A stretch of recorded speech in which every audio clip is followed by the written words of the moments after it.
Hello students, मेरा नाम गोपाल शर्मा।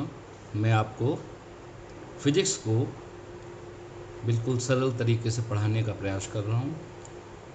हमने 11th का चैप्टर यूनिट्स एंड मेजरमेंट शुरू किया था, जिसका के एक लेक्चर आपको दिया जा चुका है। आज हम दूसरा लेक्चर जो है इसका आपके सामने रख रहे हैं। पहले लेक्चर में हमने बताया था कि physical word, physical quantities, measurement, fundamental physical quantities, supplementary fundamentals and derive physical quantities, यानी फिजिकल क्वांटिटीज़ पढ़ी थी। आज हम थोड़ा सा यूनिट्स के बारे में जानते हैं, क्योंकि ये चैप्टर यूनिट्स का है। तो शुरुआत कर देते हैं हम एसआई यूनिट्स से। तो आज SI units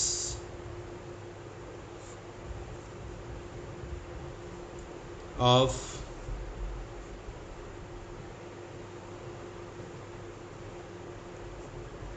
fundamental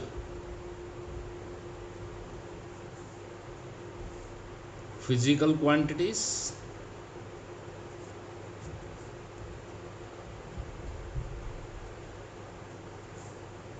supplementary fundamentals,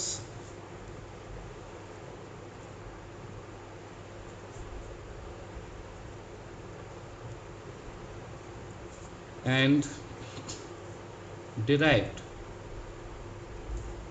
physical quantities। इनकी एसआई यूनिट्स के बारे में आज डिस्कस करेंगे। अच्छा, फंडामेंटल की एसआई यूनिट मैंने साथ में ही लिख दी थी। जैसे फिर दोबारा से एक बार रिवाइज कर लेते हैं। मास की किलोग्राम, लेंथ, किलोग्राम को केजी से भी लिखते हैं शॉर्ट में, लेंथ की मीटर, एम से लिखते हैं, टाइम, टाइम की सेकंड,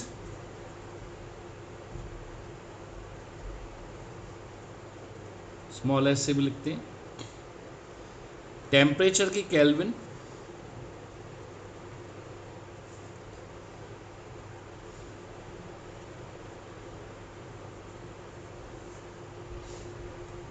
केल्विन को के से भी लिख देते हैं,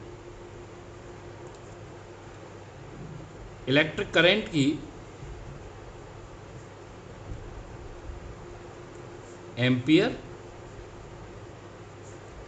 इसको हम ए से भी लिख देते हैं शॉर्ट में, ल्यूमिनस इंटेंसिटी की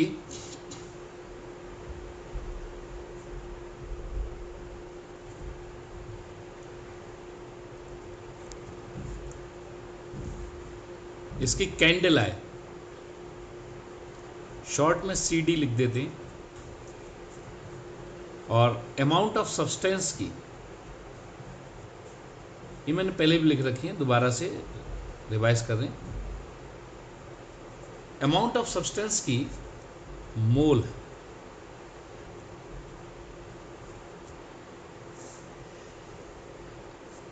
ऐसे ही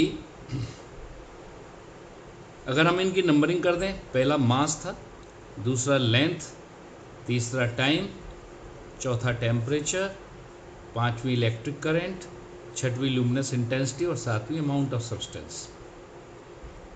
ये एसआई यूनिट्स हैं। सप्लीमेंट्री फंडामेंटल्स की यूनिट्स क्या है देखिए। सप्लीमेंट्री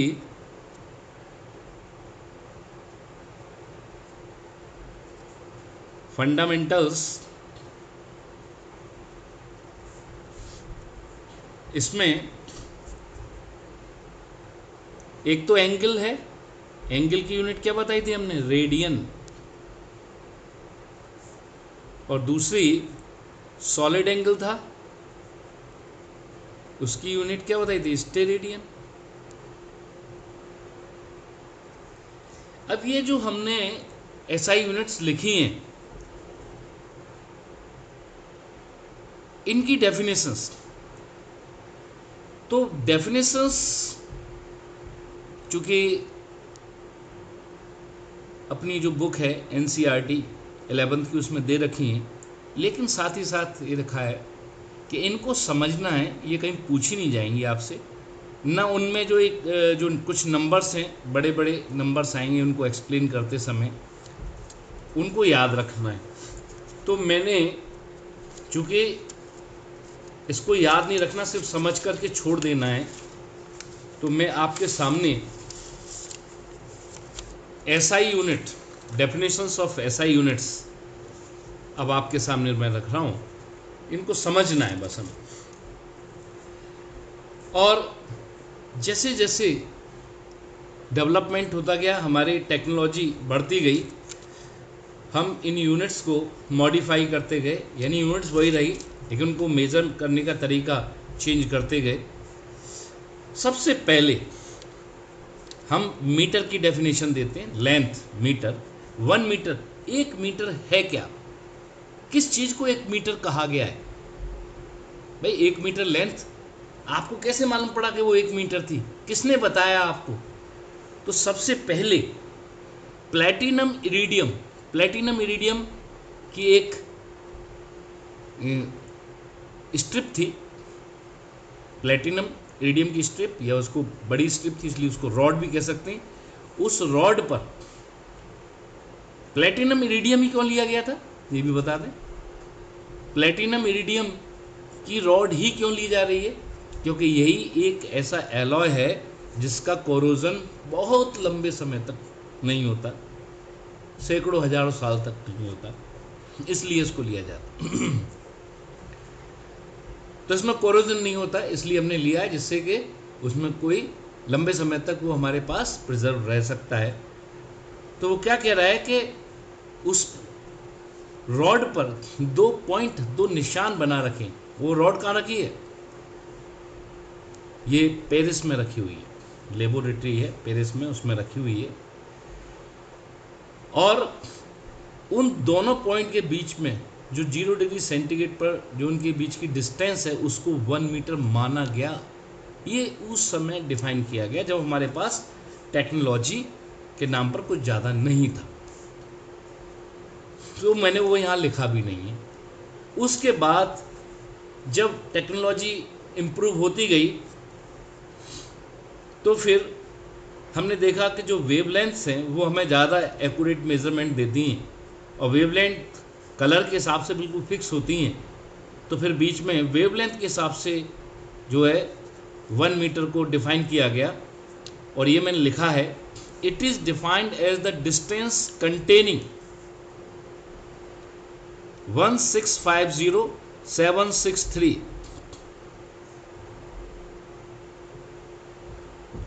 16,50,763.73 नंबर्स ऑफ वेवलेंथ्स, इतनी wavelengths of orange red light emitted. कौन एमिट कर रहा है? Krypton 86।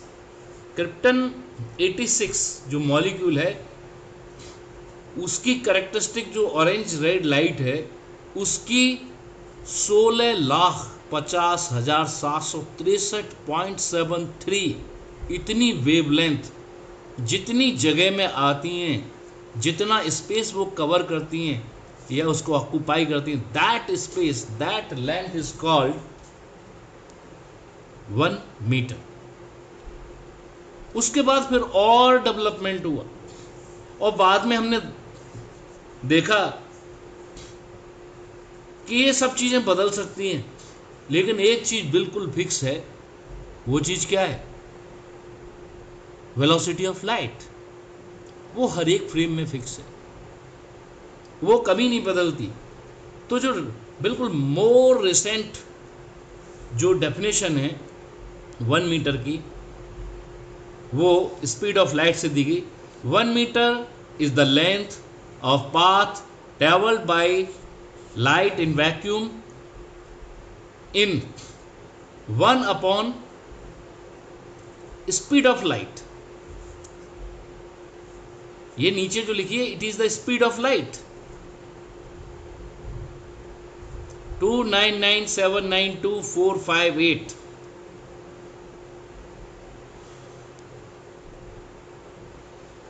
$29 97,92,458 1/29,97,92,458 458 part of 1 second. 1 second का इतने पार्ट में लाइट जितनी डिस्टेंस ट्रेवल करेगी, वो भी वैक्यूम में। आपको मालूम है speed of light different medium में डिफरेंट होती है। तो वैक्यूम में जितनी डिस्टेंस ट्रेवल करेगी, that distance is called 1 metre. Definition है, आपको बस ये समझना है किस किस चीज़ से ये दी गई हैं, याद नहीं करना आपको। अब वो देखो, याद करने के ऊपर इस पर डिपेंड करेगा कि आपके स्कूल के टीचर ने अगर कॉपी में नोट करवा दी है तो डेफिनेटली वो एग्जाम में पूछ सकता है, क्योंकि 11th बोर्ड नहीं है। हाँ, बोर्ड का होता तो उसमें नहीं आता है, उसमें लिखा है कि बोर्ड में पूछने वाली बातें नहीं है ये। अब दूसरी हम फिजिकल क्वांटिटी पे आ जाते हैं, 1 किलोग्राम। What is 1 kilogram? उसने कहा mass of platinum iridium cylinder kept in Paris. Paris की उसी लैब में एक सिलेंडर और बनाया गया जिसके मास को 1 किलोग्राम माना गया, वो भी प्लेटिनम इरिडियम का, जिससे कोरोजन ना हो, जिससे उसका मास चेंज ना हो। तो ये सिंपल था। तीसरी बात, मीटर वाली में ही सबसे ज़्यादा दिक्कत है, ज़्यादा है, बाकी सब एक एक बार में हो जाएंगे। 1 सेकंड, 1 सेकंड क्या है? पहले हम इस 1 सेकंड को दूसरी तरह से डिफाइन करते थे कि solar day, 1 complete solar day, यानी आज दिन के 12 बजे से कल दिन के 12 बजे तक के समय को 24 आवर्स में डिवाइड कर दिया, या 86400 सेकंड्स में डिवाइड कर दिया। तो कहते थे 1 सोलर डे का 86400th part is considered as 1 second. लेकिन अब इसको चेंज कर दिया, क्योंकि अब हमारी टेक्नोलॉजी थोड़ी आगे बढ़ी और हमारे पास एटॉमिक क्लॉक आ गई। एटॉमिक क्लॉक जो कि बहुत एक्यूरेट टाइम का मेजरमेंट कर रही है। तो क्या कह रहा है? It is defined as the time interval in which caesium clock, atomic clock किससे बनी है? उसमें सीजियम का एटम वाइब्रेट कर रहा है, और जिसके 9192631770 वाइब्रेशंस कंप्लीट हो जाएं। जितने टाइम में इतने वाइब्रेशन कंप्लीट होते हैं, उस टाइम को ही 1 सेकेंड एज्यूम किया गया है। 9192631770 vibrations in an atomic clock. Caesium का एटम इतने वाइब्रेशन जितनी देर में करता है, जिस टाइम इंटरवल में इतनी वाइब्रेशन करता है, that time interval is considered as 1 second. आप नोट जरूर करें, याद रखें या ना रखें, कोई ज़्यादा फर्क नहीं पड़ेगा इस चीज़ का, क्योंकि ये नहीं पूछा जाएगा। कुछ चीज़ें इसकी हो सकती हैं काम की, जिसमें लगे कम मेहनत है, वही चीज़ पूछी जा सकती है। ये सब नंबर वाली चीज़ें नहीं पूछी जाएंगी। हाँ, ये स्पीड ऑफ लाइट है, तो 1 मीटर की जो स्पीड ऑफ लाइट वाली, ये थोड़ा डिजिट थोड़ा टफ है, तो इन नंबर्स पर ना जाए ज़्यादा। केल्विन ये सिंपल है, ये पूछा जा सकता है, कठिन नहीं है। अब हमें मालूम है केल्विन जो डिफाइन हुआ वो ट्रिपल पॉइंट से ही हुआ, थर्मोडायनेमिक टेम्परेचर। तो triple point of water, what is triple point of water? Triple point of water वो टेम्परेचर है जिस पर वाटर की तीनों फॉर्म, कौन कौन सी? सॉलिड, लिक्विड और गैस, को एग्जिस्ट, एक साथ तीनों फॉर्म जहां मिल जाती हैं, that point is called triple point of water. और उसकी वैल्यू 273.16 केल्विन ये निकाली साइंटिस्ट ने एक्सपेरिमेंटली। तो कह रहा है कि जो ट्रिपल पॉइंट ऑफ वाटर का अब कितना है? 273.16 केल्विन है। तो 1 केल्विन क्या होगा? इसमें 273.16 से क्या कर दो, डिवाइड कर दो, तो 1 केल्विन आ जाएगा। तो कह रहा है 1/273.16 part of triple point of water is called 1 kelvin. ठीक है, तो हमने 4 SI यूनिट्स के बारे में जान लिया। अब 5th यूनिट है ampere.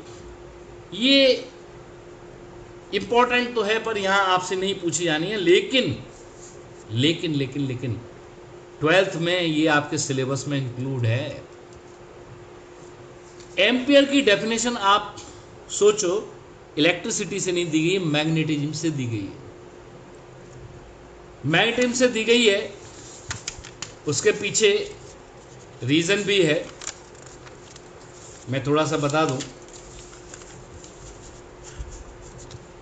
Magnetic effect of current आपको 10th में बताया गया कि 2 पैरेलल कंडक्टर्स रख दिए जाएं, उसमें करंट फ्लो कर रही है, तो इनके बीच में अट्रैक्टिव, सेम डायरेक्शन में करंट है तो अट्रैक्टिव, और अपोजिट डायरेक्शन में करंट है तो रिपल्सिव फोर्स डेवलप होता है। तो कह रहा है कि अगर इनफाइनाइट लेंथ के बहुत थिन, जिनका area of cross section negligible है, तो बहुत थिन अगर हम वायर्स ले लें जिनके बीच में 1 मीटर की डिस्टेंस हो और इनमें फ्लो करने वाली करंट भी इक्वल हो, करंट को ऐसे दिखा दिया, फिर इसकी यूनिट लेंथ पर, फोर्स पर यूनिट लेंथ की वैल्यू 2 × 10⁻⁻7 न्यूटन अगर आ जाती है तो ये I जो है 1 एम्पियर ही होगा। It is the definition of ampere. अब यही चीज मैं बता दूं, it is defined as the current which when maintain in the 2 parallel wires, यानी दोनों पैरेलल वायर में इक्वल करंट मेंटेन करके रखी हुई है, parallel straight conductors of infinite length and negligible cross section, यानी बहुत थिन है और इनफाइनाइट लेंथ की, placed in vacuum at a distance of 1 metre, दोनों एक दूसरे से 1 मीटर दूरी पर रखें। If the force per unit length produced is 2 × 10⁻⁻7 between them, then the current will be 1 ampere. तो ये एम्पियर की डेफिनेशन है। तो इसके बाद क्या है, 1 मोल। 1 मोल क्या है, it is defined as the amount of substance. देखो केमिस्ट्री में भी आपने 1 मोल की डेफिनेशन पढ़ी है, ठीक है, मैं बस यहां एक बार बोल देता हूं। 0.012 किलोग्राम ऑफ कार्बन, यानी 12 gram carbon, 12 gram carbon 12, carbon का जो आइसोटोप है C12 और C14, तो कह रहा है C12 आइसोटोप के 12 ग्राम में जितने एटम मौजूद हैं उतनी एंटिटीज किसी भी चीज की रख दी जाएं उसको 1 मोल कहेंगे। उतने पार्टिकल किसी के भी रख दिए जाएं तो उसको 1 मोल कहेंगे। ये डेफिनेशन थी 1 मोल की। और लास्ट डेफिनेशन है candela.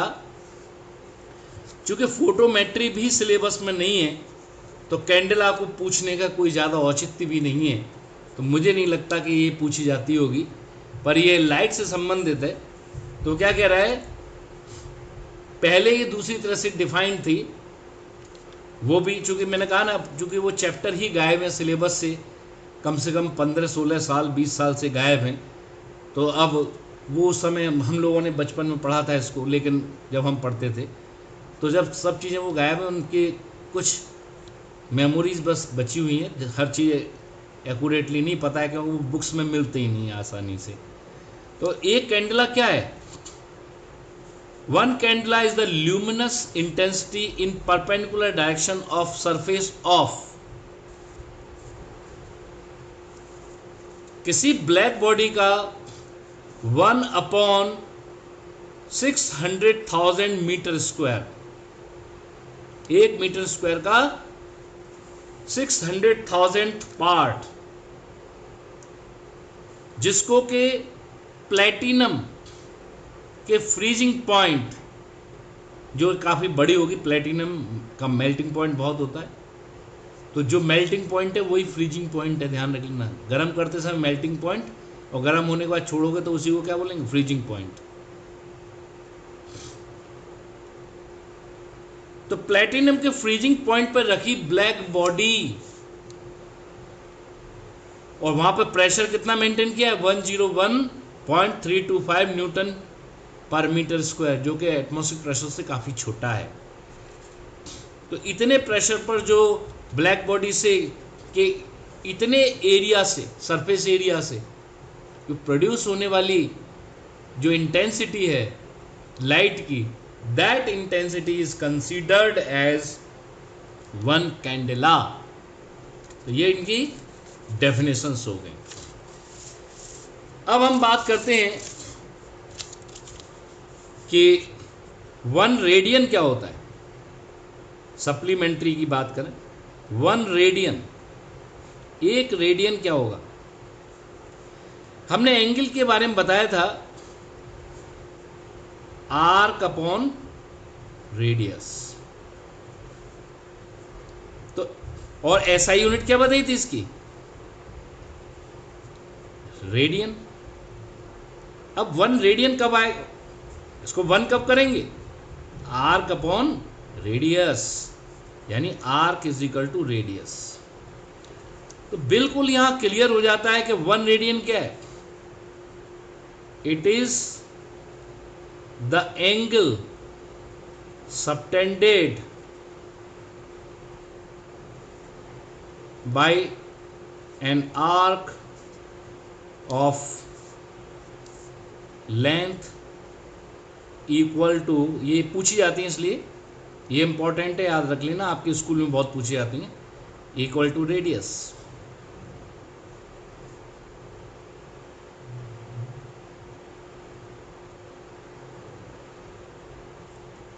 It is the angle subtended by an arc of length equal to radius.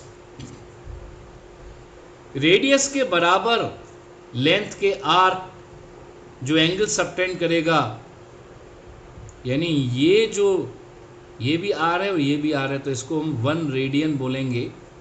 1 radian is equal to 57.3 degree. और तुम्हें दूसरी बात बता दें,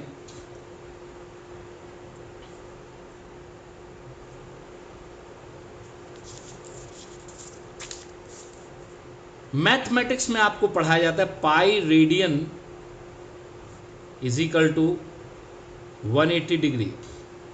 अब आपको बता दें, रेडियन को ऐसे लिखते हैं, पाई के ऊपर सी लगा देंगे छोटा सा, ये रेडियन का सिंबल है, इज इक्वल टू 180 डिग्री। तो आप कन्वर्जन भी कर सकते हैं, 1 radian is equal to 180 degree by pi, और 1 degree is equal to pi by 180 radian. ऐसे ही दूसरी जो एसआई यूनिट है वो है सॉलिड एंगल की। सॉलिड एंगल हमने बताया था कि अगर एक सरफेस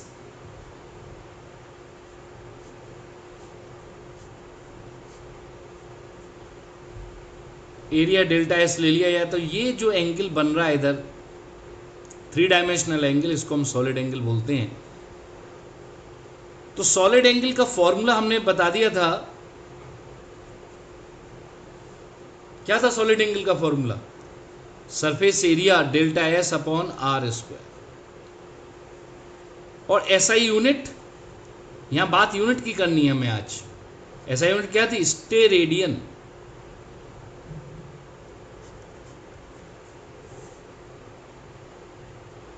अब जरा देख लीजिए, तो 1 steradian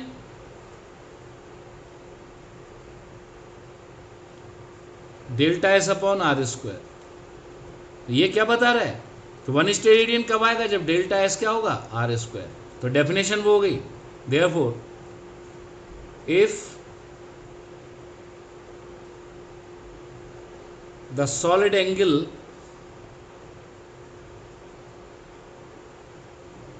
subtended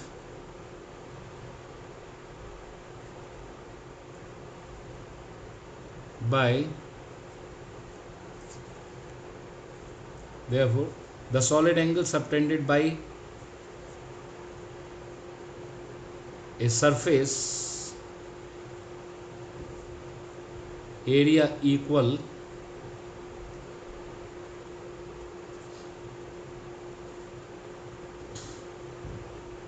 to the square of radius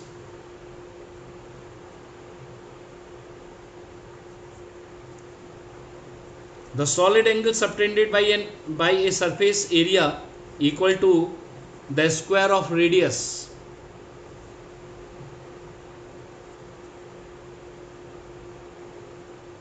at the center of a sphere will be equal to 1 steradian.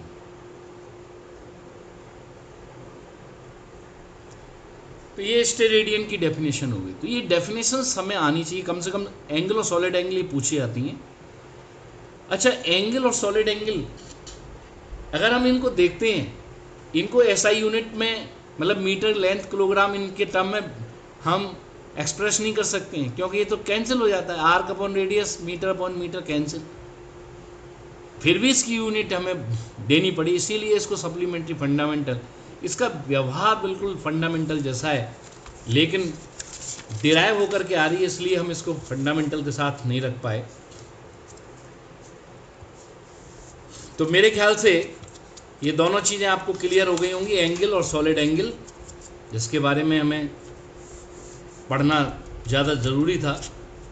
तो ये रेडियन की डेफिनेशन और स्टेरेडियन की डेफिनेशन आपको आना बहुत ज़रूरी है, समझ रहे बच्चों?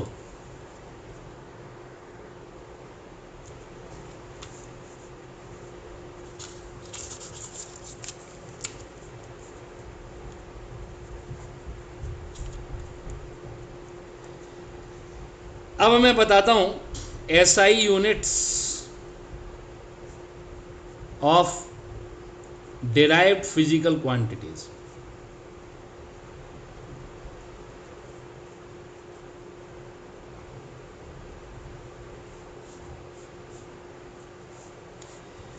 derived physical quantities की ऐसा यूनिट्स क्या होंगी? तो एग्जाम्पल के तौर पे लेते हैं, जैसे वेलोसिटी क्या था? Displacement upon time. आपको मालूम डिस्प्लेसमेंट की यूनिट क्या होती है? मीटर। टाइम की क्या होती है? सेकंड। तो मीटर पर सेकंड ये एसआई यूनिट ऑफ वेलोसिटी हो गई। ऐसे ही अगर कोई कहेगा एक्सेलरेशन, तो एक्सेलरेशन की एसआई यूनिट क्या हो जाएगी? Change in velocity upon time interval. Change in velocity इसकी यूनिट क्या होगी? मीटर पर सेकंड, और टाइम इंटरवल की क्या होगी? सेकंड। तो मीटर पर सेकंड स्क्वायर। ठीक इसी तरह से अगर कोई कहता है मोमेंटम, तो मोमेंटम क्या होता है? Mass into velocity. Mass into velocity क्या हो गया? किलोग्राम मीटर पर सेकंड। जो वेलोसिटी मीटर पर सेकंड था, मास किलोग्राम हो गया। ऐसे किसी ने कहा फोर्स, फोर्स क्या होती है? Mass into acceleration. Mass kilogram हो गया, एक्सेलरेशन मीटर पर सेकंड स्क्वायर। इसी को न्यूटन को रेस्पेक्ट देने के लिए इसका नाम न्यूटन बोल दिया। तो हम ये देख रहे हैं कि हम किसी भी डिराइव्ड फिजिकल क्वांटिटी की unit in terms of fundamental physical quantity easily find कर सकते हैं। तो एसआई यूनिट्स हम पढ़ रहे हैं, तो हमें यह भी मालूम होना चाहिए कि हमारे इस एसआई यूनिट जो सिस्टम लिया है, इसके एडवांटेजेस क्या हैं। तो what are the advantages of SI unit system? इसके कौन कौन से एडवांटेज हैं, हमें ये वाली बात पता होनी चाहिए। आपको बताएं, दो तीन इंपॉर्टेंट एडवांटेज। सबसे पहला, इट इज रेशनल सिस्टम। आप ज़्यादा एक्सप्लेन मत करना, कोई पूछेगा तो बस आपको नाम ही लिखना है। मैं यहाँ पर लेकिन एक्सप्लेन कर देता हूँ। रेशनल का मतलब क्या है? ऐसा ही सिस्टम में एक तरह की फिजिकल क्वांटिटीज की यूनिट एक ही होती है। सिमिलर फिजिकल क्वांटिटीज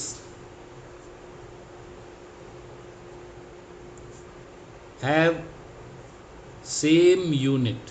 ये है रेशनल सिस्टम का मतलब। For example, energy, all types of energy कौन कौन सी है? Electrical energy,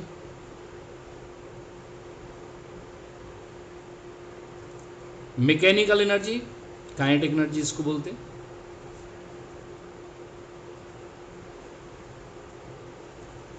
heat energy have same unit which is joule. ये इसका एग्जाम्पल है। तो रेशनल सिस्टम में क्या होता है, एक जैसी फिजिकल क्वांटिटी चाहे वो कहीं से आई हैं, उनकी यूनिट सेम होगी। ये रेशनल सिस्टम की खासियत है। It is rational system. दूसरा, it is coherent system.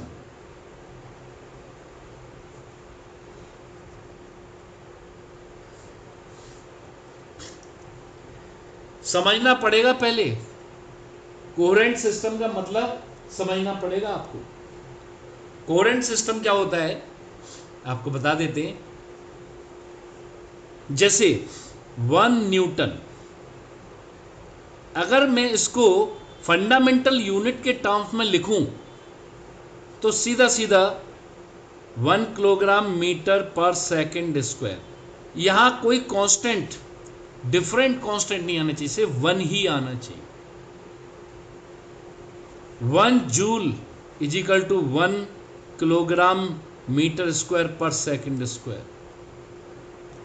1 pascal is equal to 1 kilogram metre inverse second पर सेकंड स्क्वायर। तो हम देख रहे हैं हम देख रहे हैं कि 1 न्यूटन, यहां 1 है, यहां पर भी 1। अगर ऐसा कुछ हो जाता,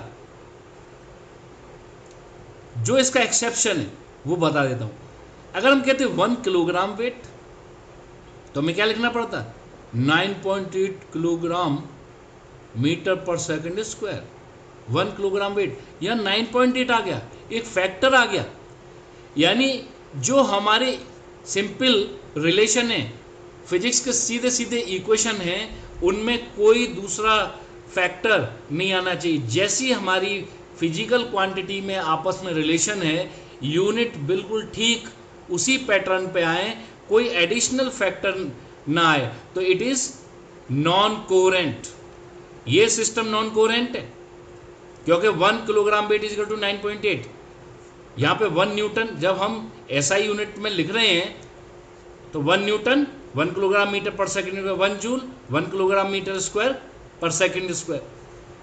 तो जिस पैटर्न पर इसके फॉर्मूले होते हैं, फॉर्मूले कौन से होते हैं वो भी देख लीजिए। आपको मालूम है फोर्स का फॉर्मूला क्या है? F equal to M A. अगर F equal to K M A होता और हम कहते 1 newton equal to K kilogram metre पर सेकंड स्क्वायर, देन ये क्या हो जाता? Non coherent. लेकिन के की वैल्यू क्या होती है? F equal to M A. 1 newton is equal to 1 kilogram metre पर second square. It is coherent. यानी जब हम फंडामेंटल फिजिकल क्वांटिटीज के फॉर्म में लिखते हैं तो सीधा सीधा जो फंडामेंटल फिजिकल क्वांटिटीज का जो इक्वेशन है वो ही सीधी सीधी यूनिट के टर्म में जब लिख दी जाए, कोई एडिशनल फैक्टर से उसमें मल्टीप्लाई ना हो, तब हम उसको क्या बोलते हैं, कोहेरेंट सिस्टम बोलते हैं। तो मैं इसको लिख भी देता हूं कोहेरेंट सिस्टम के लिए, all derived units can be obtained simply by multiplying, therefore if all derived physical quantities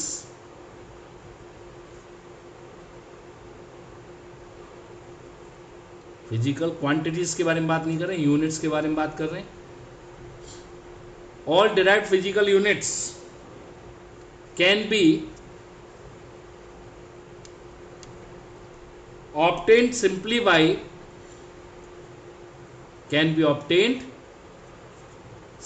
by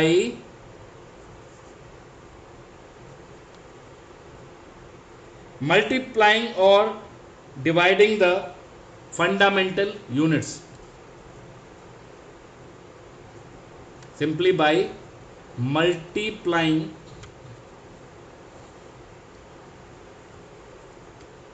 or dividing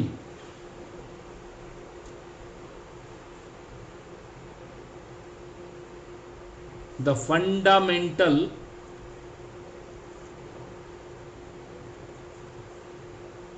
units, simple उनके मल्टीप्लाई और डिवीजन से हमें ये मिल जाए और कोई भी फैक्टर ना आ जाए, विदाउट introducing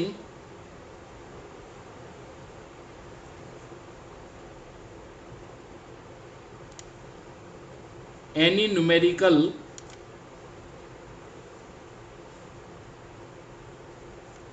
factor। ये दो बहुत इंपॉर्टेंट प्रॉपर्टीज हैं, हर एक किताब में नहीं मिलती हैं,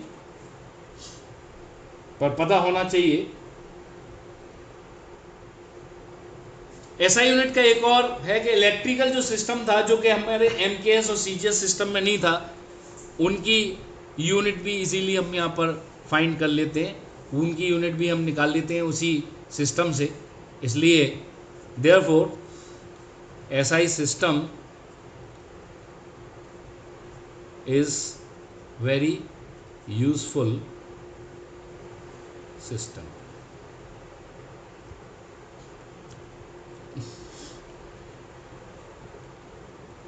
तो आज हमने जो पढ़ा है इसको बेटा नोट कर लीजिए, काफ़ी इम्पॉर्टेंट है आपके लिए। नोट्स धीरे धीरे बनाने हैं, समझ समझ के चलना है। एक दिन में ज़्यादा पढ़ोगे तो दिक्कत होगी, याद नहीं रहेंगी चीज़ें। इसको एक दो बार और रिवाइज करना, थोड़ा सा टिपिकल रहता है ये वाला पोर्शन। हालांकि ये इसमें से पूछे जाने वाला पार्ट बहुत कम है, लेकिन पढ़ना बहुत ज़रूरी होता है कि अगर गलती से पूछ लिया तो कोई जवाब सोच के नहीं लिखा जा सकता, जो भी जवाब हैं वो सब याद करके ही लिखने पड़ते हैं। तो अगर स्कूल के टीचर भी अगर आपको वो एसआई यूनिट्स की जो डेफिनेशंस थी उनको लिखवा रहे हैं तो आपको याद भी करनी पड़ सकती हैं वो, ठीक है। तो उसके हिसाब से देख लेना अपने स्कूल, हर एक अपने स्कूल के, जिसके स्कूल में नहीं लिखाई होंगी वो टीचर नहीं देगा एग्ज़ाम में। तो वो एनसीईआरटी में दे रखी हैं, तो साथ ही लिखा है कि इनको ज़्यादा रटने की ज़रूरत नहीं है, उसमें सीधे लिखा हुआ है कि वो नंबर्स हैं, वो टिपिकल हैं, इतनी जल्दी याद नहीं होते, तो उनके पीछे नहीं पड़ना है। हाँ, जिनमें नंबर्स नहीं है वैसी वाली फिजिकल जो क्वांटिटीज़ की जो यूनिट है, एसआई यूनिट, उनको जो है आप याद भी कर सकते हो। तो आज हम इसको यहीं करते हैं समाप्त, और इसके आगे अब और इंटरेस्टिंग चीज़ें आने वाली हैं। मेज़रमेंट ऑफ लेंथ पढ़ेंगे अगले टॉपिक में, ठीक है। तो तब तक आप इसको रिवाइज कीजिए, मैं दूसरा वीडियो तैयार करता हूँ। Thank you very much.